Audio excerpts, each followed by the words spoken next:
Fati zhvillon një bisedë shumë të rëndësishme me vëllain e saj, Selametin, dhe ajo që po diskutojnë duket se mund të ndryshojë gjithçka. Selameti është i shqetësuar dhe kërkon të sigurohet se Fati nuk i ka treguar askujt sekretin që është besuar.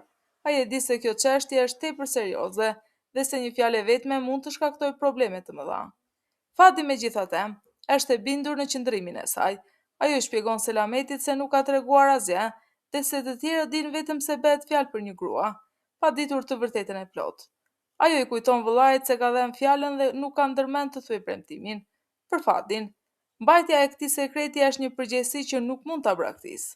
Por situata bëhet dhe më e ndërlikuar kur biseda kalon tek Gyly.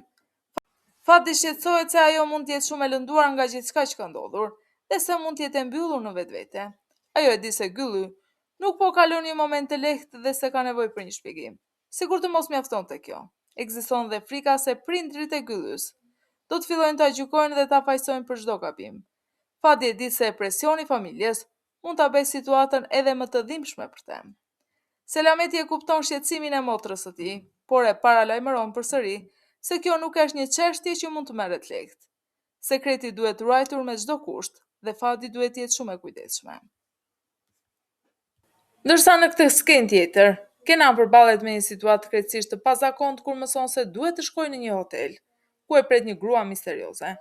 Por para se ta zbulojë se kush fshihet pas këtij takimi, ai përballet me Ahun, e cila duket se ka një rol të rëndësishëm në organizimin e kësaj situate. Ahu është asistentja që e udhëzon Kenanin dhe i tregon se një grua po e pret në dhomën e hotelit. Kenani i intriguar nga kjo situatë, kërkon të di se kush është dhe pse është thirrur pikërisht ai. Kur Ahu prezantohet, mes tyre nis një bisedë plot nënkuptime. Kenan përpiqet të kuptojë nëse është ajo që e ka zgjedhur këtë takim, apo nëse dikush tjetër e ka futur qëllimisht në këtë lojë. Por përgjigjja e Ahus e bën situatën edhe më misterioze. Ajo i lë të kuptojë Kenanit se ndonjëherë është e vështirë të kuptohet se kush në të vërtetë është gjuetari dhe kush është preja. Kenani nuk të riqe dhe vendos të vazhdojë drejt dhomës për të takuar gruan misterioze. Por sa më shumë afrohet momenti i takimit, aq më shumë shtohen pyetjet. Në këtë pjesë, gjithçka duket e qetë në sipërfaqe, por pas këtij takimi, fshihet një mister që mund të sjellë pasoja të mëdha për Kenanin.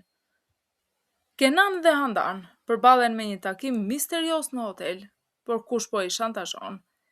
Kenani shkon në hotel për të zbuluar se cila grua po e pret në dhomë, por sa po mbërrin, përballet papritur me Handanin. Të dy mbeten të habitur, sepse secili prej tyre kishte marrë të njëjtin njoftim dhe kishte ardhur në të njëjtin vend, duke menduar se tjetri kishte organizuar gjithçka. Por shumë shpejt, kuptohet se as Kenani dhe as Handani nuk e kanë thirrur njëri tjetrin. Dikush po luan një lojë të rrezikshme me ta. Në kulmin e tensionit, telefoni i dhomës bie. Kenan përgjigjet dhe nga ana tjetër e linjës, një grua që hesht. Kenani kërkon të di se kush është dhe ku ndodhet, por gruaja nuk përgjigjet më. Telefonata ndërpritet duke lënë pas edhe më shumë pikë pyetje. Ndërkohë, Handani nuk mund të fshehë më dyshimin e saj. Ajo akuzon Kenanin se po luan përsëri me të, dhe se kjo është pikërisht mënyra si ka vepruar gjithmonë. Por Handan, gjithçka duket se është një tjetër lojë e Kenanit, por Kenani e mohon dhe i thot se ajo po nxjerr përfundime pa ditur të vërtetën.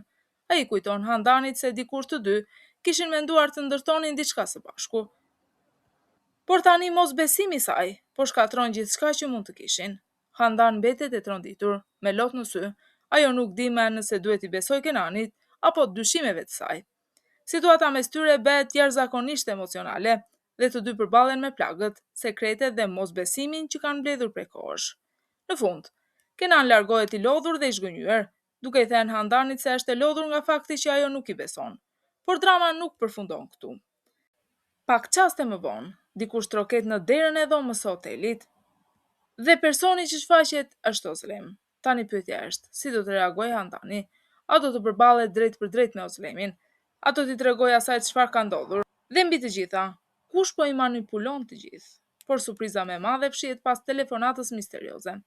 Siç do ta zbulonit në fund të kësaj video, personi që po e shantazhon dhe po luan me Kenanin dhe Handanin për lidhjen e tyre të fshehtë, është pikërisht Nesliani, mike e Handanit.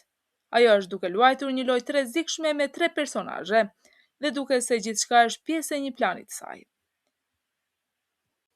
Kush është qëllimi i vërtet i Neslianit? Çfarë kërkon të arrijë duke i vënë Kenanin dhe Handanin kundër njëri tjetrit? Dhe a do të zbulohet e gjithë e vërteta?